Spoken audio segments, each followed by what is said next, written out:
Shalom, shalom. Vamos a empezar entonces el estudio de esta primera aliyá que corresponde a la parashá Koraj y que lleva la referencia en Números capítulo 16 de los versículos 1 al 13. Aquí podemos ver que Koraj quiso usurpar el poder de Moshe, poner en duda su autoridad, porque la pregunta es, ¿por qué un hombre que teniendo tanta riqueza es capaz de llegar al punto de querer igualarse a Moshe y a Aarón? Su ego era más grande que su riqueza, quería más poder y la vanagloria de sentirse ser aclamado y reconocido por el pueblo y alcanzar una posición que el Eterno nunca le dio. No estaba conforme con las tareas dadas en el Mishkan.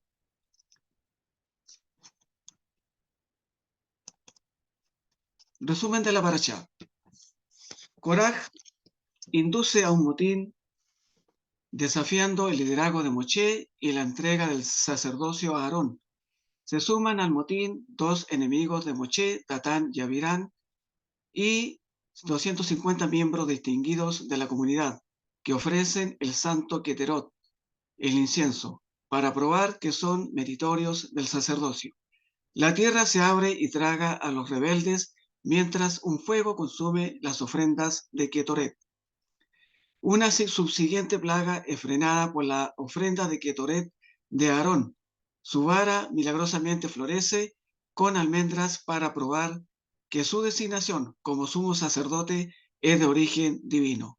Hashem indica las leyes de Trumá, ofrendas de cada cosecha de grano, vino y aceite de oliva, todos los primogénitos del ganado ovino y vacuno, junto a otras dádivas específicas entregadas a los Kohanim. La rebelión de Koraj. La rebelión de los príncipes de nuestro pueblo en contra de Moshe y Aarón es el foco de atención de la lectura semanal de esta parashá. Las revoluciones generalmente son encabezadas por aquellos que no logran el liderazgo a pesar de considerarse aptos y merecedores del mismo. Quien dirige esta sublevación es Koraj, un primo de Moshe, que pertenece igualmente a la tribu de Leví, a la cual le habían sido encomendadas las labores de culto. Koraj considera que se han concentrado demasiado poder en manos de los dos hermanos. Los Jajamín estiman que Koraj era un hombre de gran fortuna y por la posición económica ahora ansía el reconocimiento de la sociedad y busca el poder político que otorga la condición de líder. Koraj encabeza un grupo de unas 250 personas, un gran número de los cuales pertenecen a la tribu del primogénito Rubén, que ahora desafían el liderazgo de Moshe y Aarón. Según Ibn Ezra, nos encontramos frente a una rebelión que se dio en el momento después del episodio del Egel Ahazab, que corresponde al del becerro de oro, cuando los primogénitos fueron sustituidos en el servicio religioso por la tribu de Leví para eliminar la sospecha de que esta fue una decisión personal de Moshe. Se pone a prueba la aceptación de los sacrificios por parte de la divinidad. Comenzamos con el versículo 1 de este capítulo. Y se reveló Koraj, hijo de Ixar, hijo de Kehat, hijo de Leví, con Datán y Abirán, hijo de Eliab, y On, hijo de Pelet, hijo de Rubén. Koraj no había sido nombrado jefe de los quejaditas, sino Elisafán, un primo más joven. El comentario sobre Números 3:30 dice el abuelo de Koraj. Coré fue Kehat, Coat, está en Éxodo 6, del 18 al 22. El padre de Koraj fue Yizar, hermano de Uziel. Uziel fue el padre de Elisafán o Elitzafán. El padre de Koraj fue mayor que el padre de Elisafán.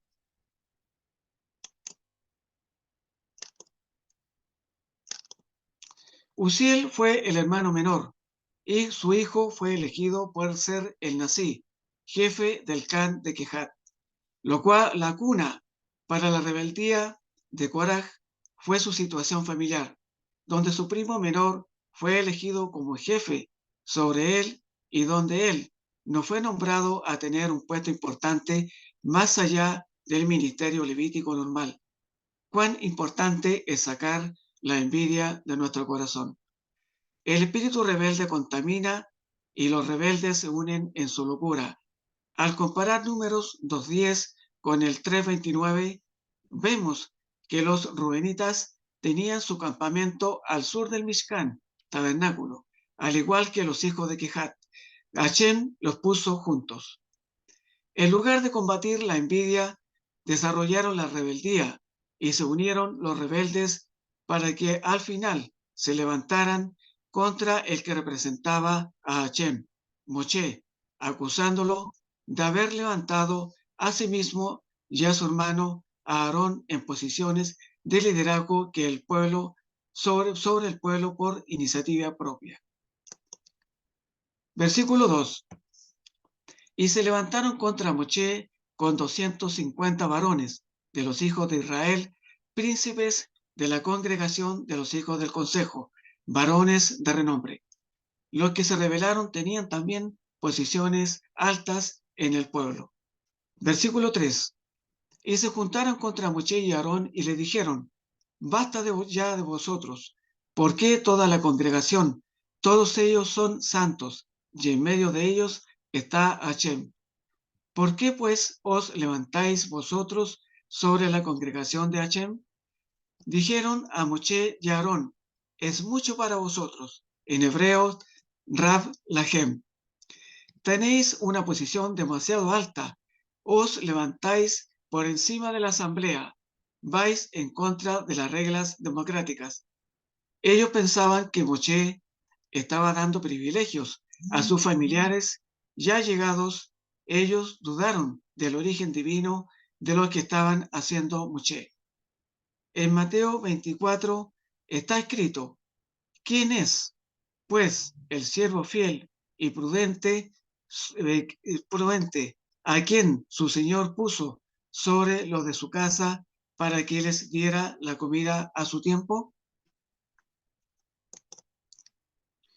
Este texto nos enseña que Hashem es el que pone líderes sobre otros.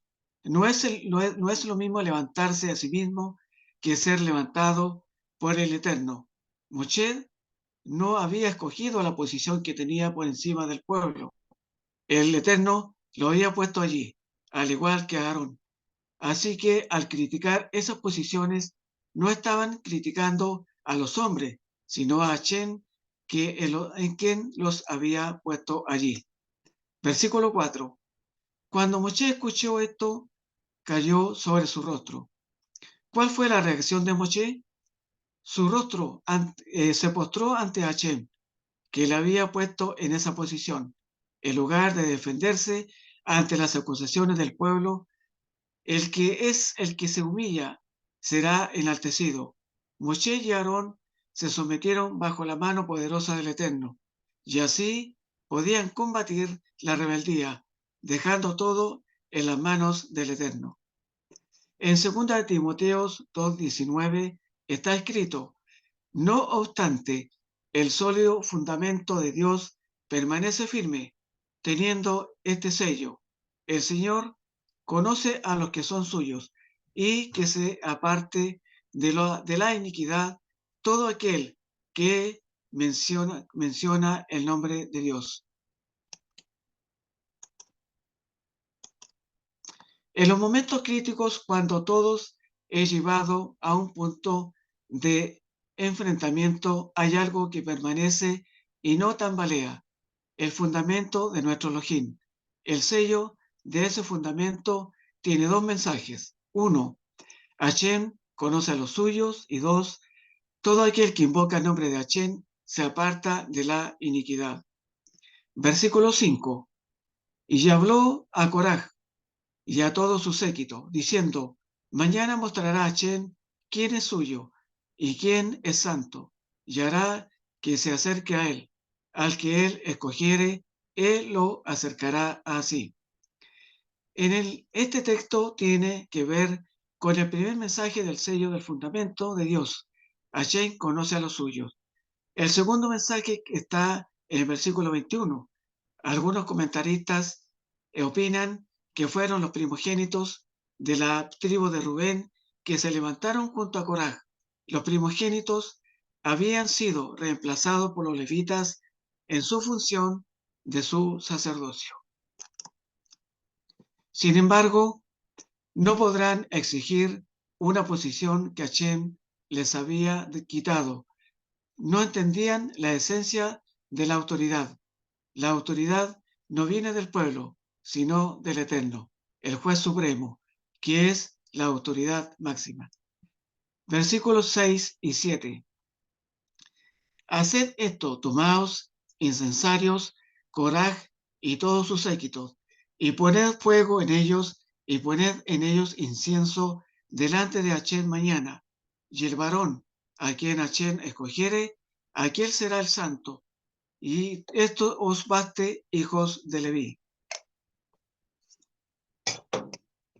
Los levitas tenían una posición alta, pero estaban buscando una posición superior, sin entender quién es el que pone autoridades. Moshe dice que así no se hacen las cosas en el reino. No se puede buscar una posición de autoridad sin humillarse ante el Eterno.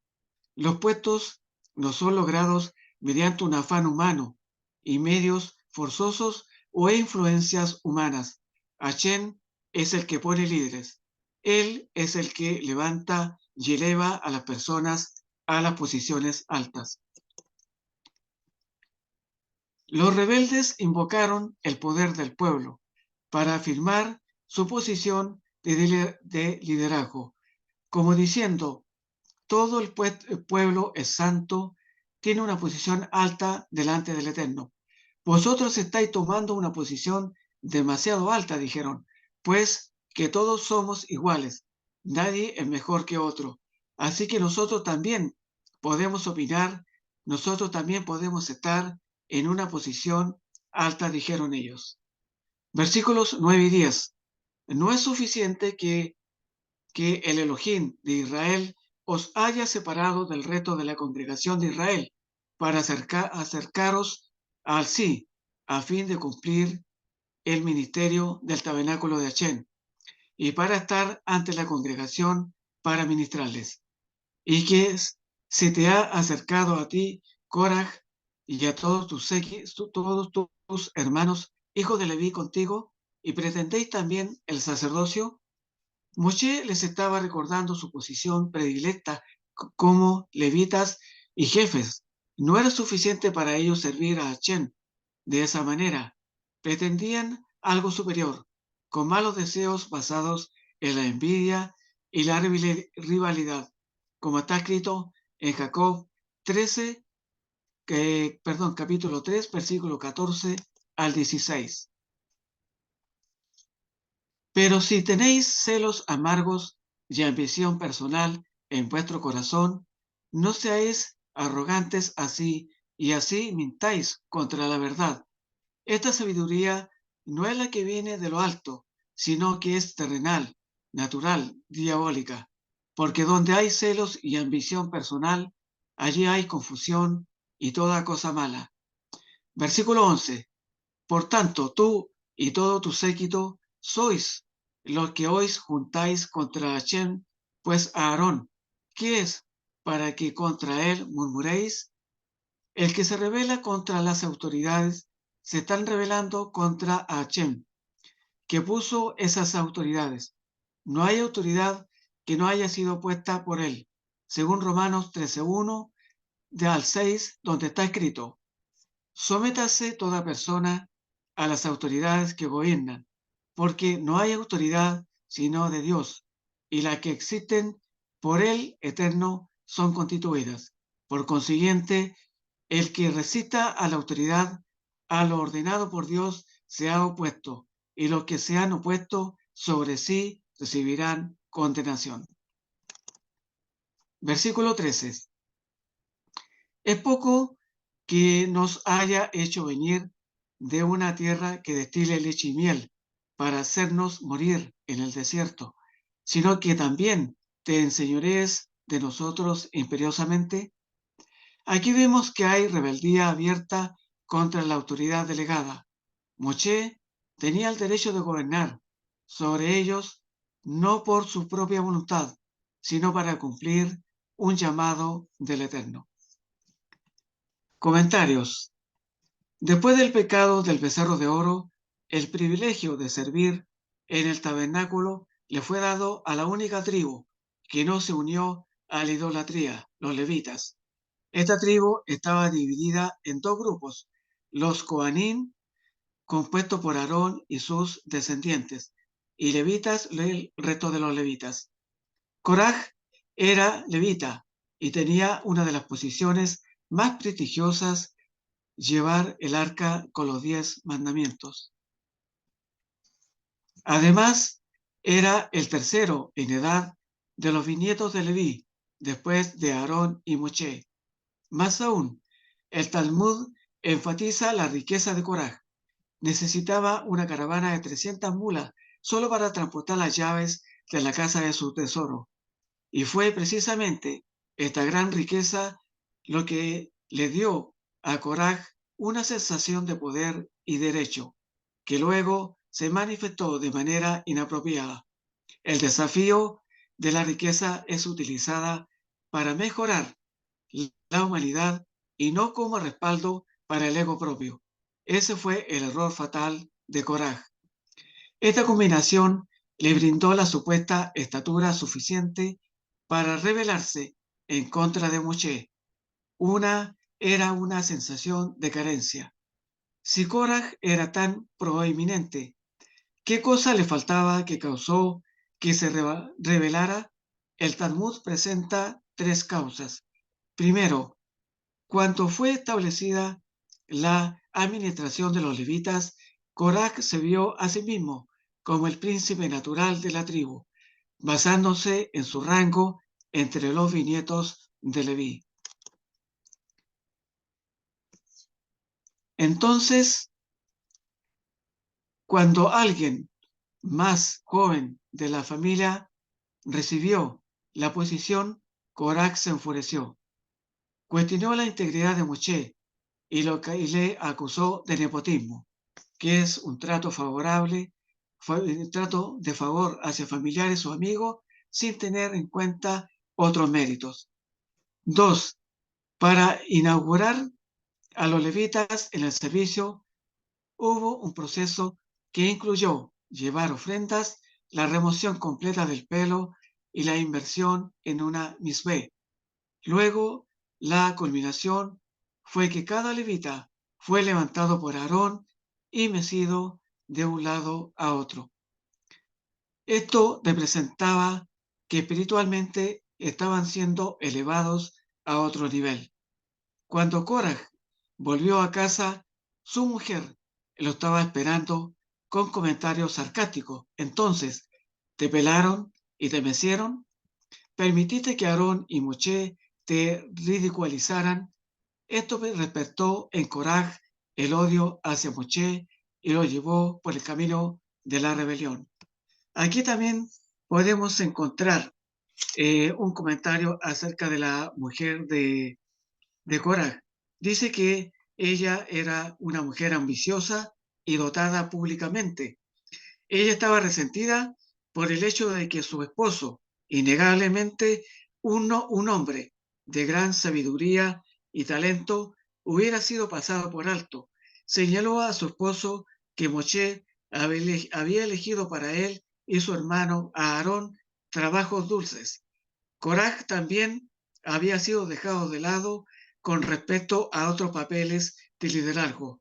Su profundo resentimiento fue transmitido a su esposo, el cual se convirtió en líder de una rebelión que terminó desastrosamente para él y sus seguidores, como es descrito en nuestra parashá. 3. Dado que Korah fue afectado como parte del proceso de inauguración quedó irreconocible. Cuando caminaba por la calle, en lugar de ser saludado con honor y deferencia, nadie lo reconocía, sin pelo ni barba. Esta afrenta a su ego le hizo planear su venganza en contra de Moshe. Alguien pensará que Hashem debería haber dado a Korah un puesto importante para que no se enfadara y llegara a esta rebeldía. Pero así no funciona en el reino. El problema no es Hashem, sino la envidia y la falta de humildad en el hombre carnal. La solución no es darle a un hombre ambicioso un papel de responsabilidad, sino que se humille y aprenda y a someterse a los líderes que Hashem ha puesto sobre él. Korah tomó un mal consejo para sí. Cualquiera que persiga lo que no le pertenece, lo pierde. Lo que es más, pierde incluso lo que tiene. Korah perseguía lo que no le pertenecía, perdió lo que era suyo y no obtuvo lo otro. Korah se fue por el camino de la disputa, lo cual se refiere a remover y repeler arriba y abajo. Y quien desea repeler la corrección del mundo está perdido para todos los mundos. Una disputa es remover y repeler la paz. Y alguien que no está de acuerdo con la paz, no está de acuerdo con su santo nombre, ya que su santo nombre es llamado la paz. El mundo se finca únicamente en la paz. Cuando el Creador creó el mundo, no podía existir hasta que Él vino y estableció la paz entre ellos. El Shabbat, que es la paz de los superiores y de los inferiores, entonces el mundo persistió. Por ende, aquel que no está de acuerdo con la paz se perderá para el mundo. Esa fue la medicina que Hashem estaba dando a Korah, pero él no la quiso tomar y trató con el pecado en su alma, sino desarrolló su rebeldía hasta que llegó a estas alturas. Tenemos ejemplos contrarios que muestran que no hubo envidia cuando el hermano menor fue nombrado a una posición superior. Tenemos los casos de Moshe y Aarón, y Efraín y Menashe. Qué grandeza había en Joseph, porque logró inculcar la Torá en sus dos hijos mayores, para que no tuvieran la misma envidia y peleas que él mismo había experimentado con sus hermanos. Joseph pudo romper esa maldición generacional y combatir y erradicar de su propia familia toda clase de envidia. De la misma manera, los dos descendientes de Korah lograron romper la maldición familiar y llegar a ser autores de varios salmos en las Escrituras. El judaísmo considera la pelea como uno de los pecados más grandes. ¿Por qué? Porque la división contradice la unidad esencial de Dios y socava la armonía de la creación. Fueron el odio y los celos y los altercados internos los que provocaron la destrucción del templo de Jerusalén, y solo será reconstruido por medio de amor incondicional. La Torá nos declara: no seas como Corá, conoces tu lugar y respeta a quienes merecen respeto. Esta es la lección de la rebelión de Corá.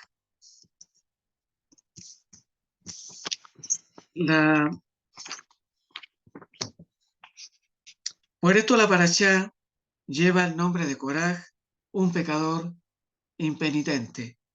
Pues si bien sus actos fueron pecaminosos, su motivación era meritoria. De aquí podemos aprender que a pesar que nuestras ambiciones pueden ser las más excelsas, no debemos actuar en contra de la voluntad de Dios. Pero al mismo tiempo debemos anhelar los ideales más supremos, aun aquellos que en realidad tenemos prohibidos a alcanzar. Shalom. Esto es lo que le tenía preparado en este día para presentarles a ustedes, esperando que haya sido de completo entendimientos y que podamos entender lo que es esta parashá, en que nunca debemos tener envidia en nuestras mentes, en nuestros corazones, y cualquier asomo de ellas debemos sacarlas inmediatamente de nuestras vidas. Amén.